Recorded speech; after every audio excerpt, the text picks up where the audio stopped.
Uy, ¿qué tal, querido público? Bienvenidos a un nuevo vídeo del Baúl de la Gioconda. Supongo que si estás viendo este vídeo es porque eres alumnillo o alumnilla mía, un profe de historia o un enamorado de la historia como lo soy yo. Me presento, soy María del Mar. Supongo que tu profe de historia de este curso te acompañó en el sentimiento. Desde enero de 2020 me dio por hacer este tipo de vídeos que cobraron total sentido desde el confinamiento en marzo debido al COVID.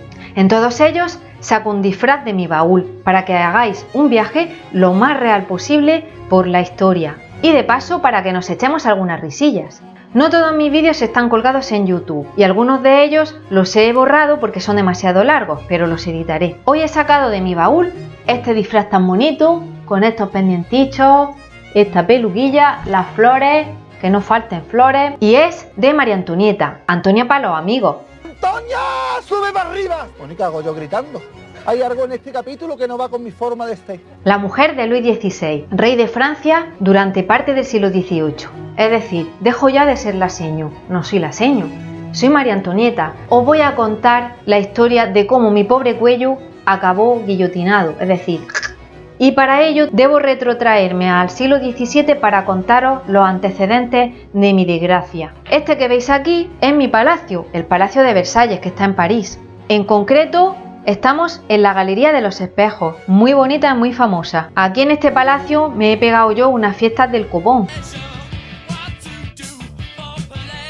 Por cierto, si queréis cotillear algo más de mi vida, podéis ver una película extraordinaria de Sofía Coppola que se llama María Antonieta, como yo. Os la recomiendo. El siglo XVIII fue un periodo de transición entre el antiguo régimen, que pertenece a la Edad Moderna, y la Edad Contemporánea, que comienza a partir de 1789, fecha de la Revolución Francesa, que veremos en el siguiente tema. El tema se llama la crisis del antiguo régimen. Para poder entender por qué entró en crisis el antiguo régimen, digo yo que lo primero que tendríamos que saber es qué es el antiguo régimen. Vamos a pasar a analizarlo. El antiguo régimen es un sistema económico, social y político heredero del feudalismo de la Edad Media y que se hallaba vigente todavía en el siglo XVIII. Veamos sus características. En el aspecto político, la forma predominante de gobierno en toda Europa es la monarquía absoluta de origen divino. ¿Por qué monarquía absoluta y por qué de origen divino? Monarquía absoluta quiere decir que el rey acumulaba todos los poderes, el ejecutivo, el legislativo y el judicial. Se acumulaban en una sola persona, no existía parlamentarismo, democracia como tenemos hoy en día. Además, el rey era rey porque Dios lo había decidido así, por eso se dice que es de origen divino. Su poder le había caído del cielo directamente. El rey Luis XIV de Francia, el rey Sol, fue un ejemplo de este tipo de monarquía. De él es la frase "el Estado soy yo". El rey elaboraba y promulgaba las leyes, gobernaba y nombraba a los jueces. Para ejercer su poder contaba con un cuerpo de funcionarios y con un poderoso ejército. Algunas cuestiones debían ser aprobadas por asambleas compuestas por representantes de todos los estamentos, es decir, de toda la sociedad, pero esta asamblea las convocaba muy de cuando en cuando, apenas las convocaban. En Francia se llamaban estados generales y en España se conocían como cortes. La sociedad estaba jerarquizada, es decir, había mucha desigualdad. Era una sociedad estamental. ¿Qué quiere decir esto? Pues que estaba ordenada en estamentos. Básicamente se dividían entre privilegiados, que no pagaban impuestos, y los no privilegiados, que pagaban impuestos. Entre los privilegiados podemos encontrar al rey, a la nobleza y al clero. Y entre los no privilegiados tenemos a los campesinos, a los artesanos y también a la burguesía, de la que hablaremos largo y tendido más tarde. Los privilegiados estaban exentos, es decir, libres de pagar impuestos. No había igualdad ante la ley. Las características de este tipo de sociedad se resumen en que era una sociedad inmovilista, es decir, que el que nacía pobre tenía que quedar pobre para toda la vida, el que nacía noble era noble para toda la vida. Solo en casos muy difíciles y muy extraños se podía cambiar de un estamento a otro. Eso diferencia una sociedad estamental de una sociedad de clase. Hoy en día vivimos en una sociedad de clase, donde uno puede nacer pobre, pero a base de esfuerzo, de trabajo, de suerte, etcétera, etcétera, una serie de cosas sumadas, puede llegar a ser rico. El tercer estado, o estado llano, era el más numeroso y era muy heterogéneo. Estaba formado por una serie muy diferente de personas. Estaba formado por campesinos, artesanos y burgueses. La burguesía era una clase social nacida a finales de la Edad Media, que a lo largo de la Edad Moderna se había hecho muy rica, había ganado poder económico y que ahora lo que quería era conquistar el poder político. La burguesía será uno de los protagonistas del capítulo de la Revolución Francesa que vamos a ver en el tema 2. El crecimiento demográfico era escaso, nacían muchos niños pero también moría mucha gente. De hecho, morían muchos niños y muchas mujeres en los partos, porque no había una buena higiene, porque la ciencia estaba muy poco avanzada y por tanto la medicina muy poco avanzada. Por contaros una anécdota, Luis XIV, el rey Sol, se duchaba solo cuando su médico se lo prescribía, que podía ser solamente una vez al año. Fijaros qué gorrino era. Además era tan cochinillo que incluso por hacer gala de su trono váter tan bonito, recibía a la corte haciendo sus necesidades, sentado en su trono retrete. En cuanto a lo económico, la economía del antiguo régimen era rural, artesanal y de autoconsumo. La agricultura era la base de la economía. Más del 80% de la población se ocupaba de tareas agrícolas. En gran parte de Europa se practicaba la agricultura de subsistencia, es decir, yo me lo guiso, yo me lo como, lo que yo produzco para comer y punto, no había muchos excedentes. Además, se trabajaba con herramientas rudimentarias. La agricultura además estaba sujeta al clima, al capricho del clima. Entonces, cuando había algún fenómeno meteorológico adverso, como por ejemplo un huracán, una dana, etcétera, se perdían cosechas. Subía por tanto el precio del pan y la gente pasaba hambre y se cabreaba. La tierra pertenecía a la nobleza y a la iglesia, o formaba parte de tierras comunales, lo cual provocaba que no se le sacara todo el rendimiento posible, se trabajaba escasamente o de forma inadecuada, es decir, la tierra no era trabajada por lo que hoy en día conocemos como emprendedores, gente con mentalidad para los negocios. En el campo seguía vigente el régimen señorial, heredado del feudalismo. Los señores vivían de las rentas e impuestos que los campesinos debían pagarles. Los campesinos además debían pagar el diezmo, es decir, el 10% de su producción a la iglesia. Además, todavía no se había producido la revolución industrial, que veremos en el tema 3. La industria era artesanal.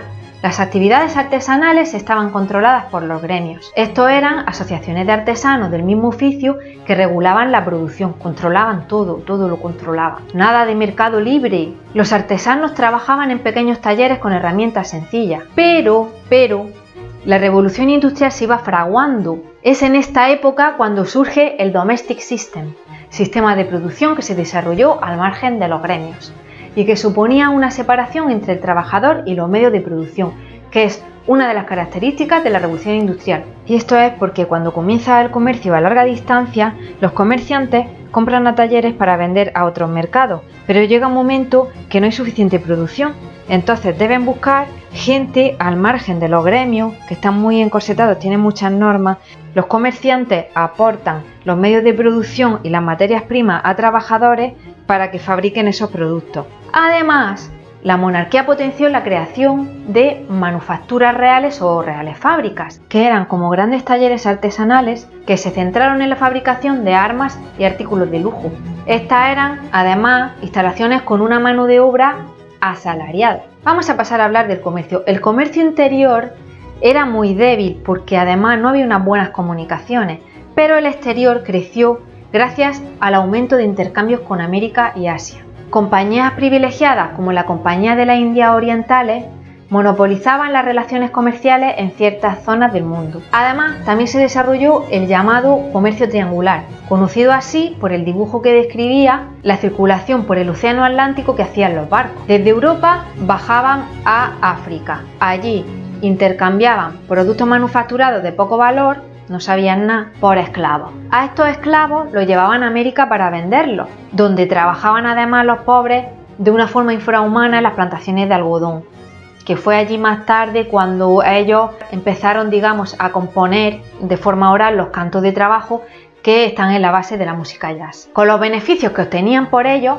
compraban materias primas como azúcar, algodón, etcétera, que luego llevaban a Europa. Los beneficios obtenidos por este comercio colonial fueron muy altos, lo que favoreció, entre otras cosas, el desarrollo de los bancos y de las compañías comerciales. Durante el siglo XVII, al absolutismo le va viento en popa. Para Mainry, una serie de factores van a favorecer este sistema injusto.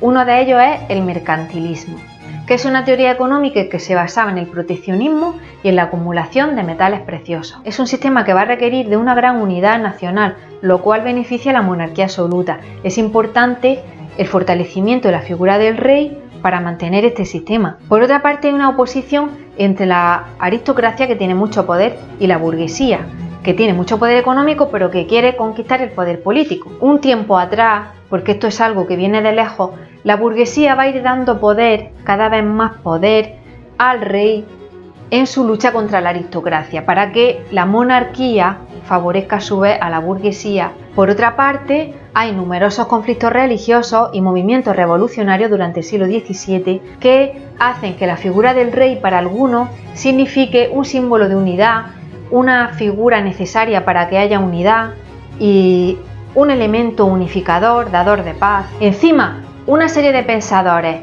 muy influencers del siglo XVII, como Thomas Hobbes en Inglaterra y Jacques Bossuet en Francia, no paraban de darle al like al absolutismo, like, me gusta el absolutismo. En el caso de Hobbes, en su obra Leviatán, expresa su idea de que en el mundo impera una guerra egoísta de todos contra todos, lo que representa a la perfección en su famosa frase: el hombre es un lobo para el hombre. Por este motivo, el hombre transfiere su poder o soberanía a un monarca en el convencimiento de que éste pondrá orden en esas relaciones salvajes existentes en el mundo. Por su parte, Bossuet defiende la monarquía paternal de Luis XIV de Francia, simbolizada en la frase «el Estado soy yo». Además, insiste en el origen divino de la monarquía.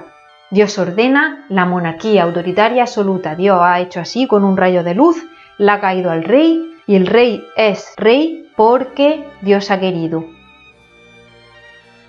Pero al mismo tiempo, en este mismo siglo XVII, también hay voces en contra del absolutismo y que pretende fastidiarle el negocio a los que se beneficiaban del mismo. Una de las causas, la burguesía, que era cada vez más rica, aspiraba a conquistar el poder político, criticaba los privilegios y reclamaba que el éxito social dependiera de los méritos de cada individuo y no de la familia en la que uno había nacido. El tercer estado, siendo el estamento más pringao, se oponía a tener que ser siempre la espalda que cargara con todo el peso de los impuestos de toda la sociedad. Por otra parte, el pensamiento de los ilustrados propuso nuevos modelos para organizar la sociedad que terminaría con el sistema del antiguo régimen. Ya desde el siglo XVII encontramos una fuerte corriente en contra del absolutismo que se va a ver reflejada en un cambio de sistema ya por primera vez en Gran Bretaña y en la República de las Provincias Unidas. Desde la Edad Media existía en Inglaterra un parlamento que limitaba los poderes del rey,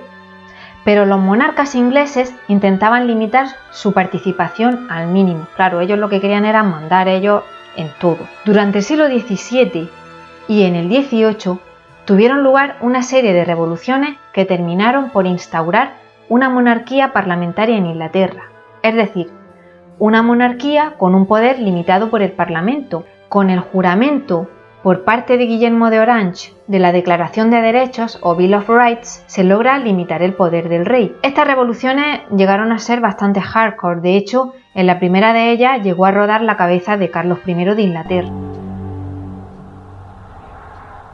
Esperad a mi señal.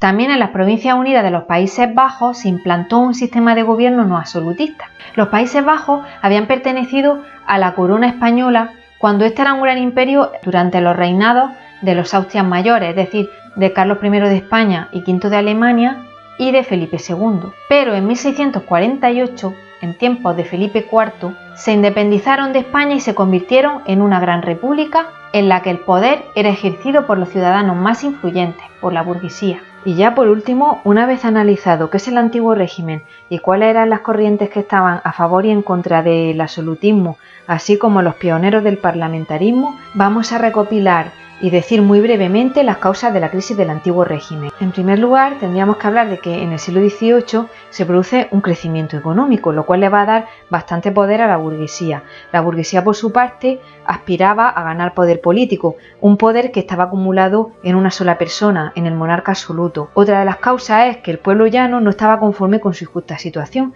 Por otra parte, tenemos el antecedente de Gran Bretaña y las Provincias Unidas de los Países Bajos, que pasan del absolutismo al parlamentarismo durante el siglo XVII, antes del siglo XVIII. Por otra parte, hay un movimiento intelectual y científico conocido como la Ilustración que defiende la división de poderes y somete todo a juicio crítico, le da mucha importancia a la educación.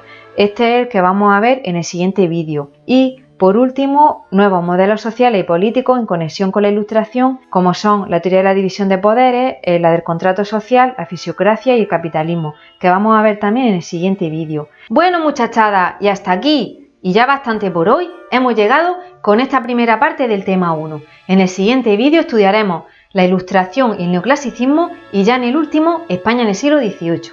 Espero que este tipo de vídeos os sean útiles. ¡Chao!